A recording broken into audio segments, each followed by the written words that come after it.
আগামীতে যে স্থানীয় পর্যায়ে নির্বাচনগুলো আসছে সেই নির্বাচনে যেন আমাদের একই ভুলের পুনরাবৃত্তি আর না হয়, সেটাকে সামনে রেখে আমরা আমাদের রাজনৈতিক এবং দলীয় কর্মসূচি নির্ধারণ করেছি।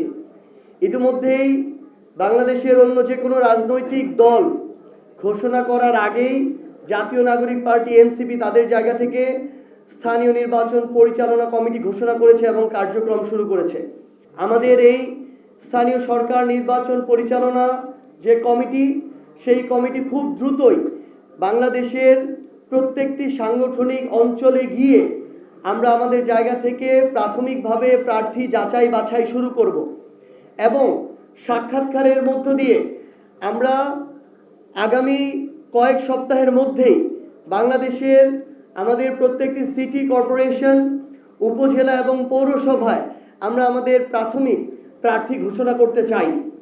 একই সাথে বাংলাদেশের 12টি সিটি কর্পোরেশন, বাংলাদেশের 495টি উপজেলা এবং প্রায় 330টি যে পৌরসভা রয়েছে, এই প্রত্যেকটি জায়গায় জাতীয় নাগরিক পার্টি এনসিপি তাদের জায়গা থেকে দলীয়ভাবে এনসিপির পক্ষ থেকে তাদের প্রার্থী প্রাথমিকভাবে ঘোষণা করবে।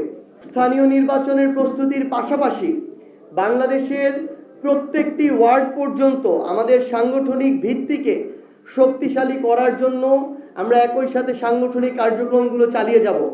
11 দলীয় যে নির্বাচনী জোট ছিলাম, আমরা একসাথে বিরোধী দলের ভূমিকায় যাচ্ছি।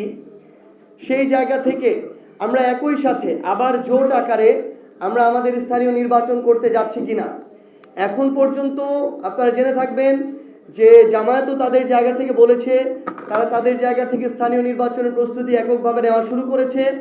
আমরা এনসিপিও আমাদের জায়গা থেকে আমাদের স্থানীয় নির্বাচনের যে প্রস্তুতি, আমরা এককভাবে আমাদের সেই প্রস্তুতি শুরু করতে যাচ্ছি এবং পুরো উদ্যমে কাজ শুরু করতে যাচ্ছি।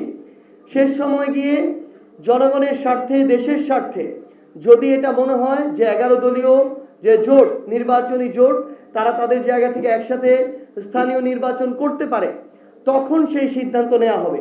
কিন্তু এই মুহূর্তে আমরা আমাদের জায়গা থেকে দলীয়ভাবে স্থানীয় পর্যায়ে আমাদের যে নির্বাচনী প্রস্তুতি, সেই নির্বাচনী প্রস্তুতি শুরু করতে যাচ্ছি।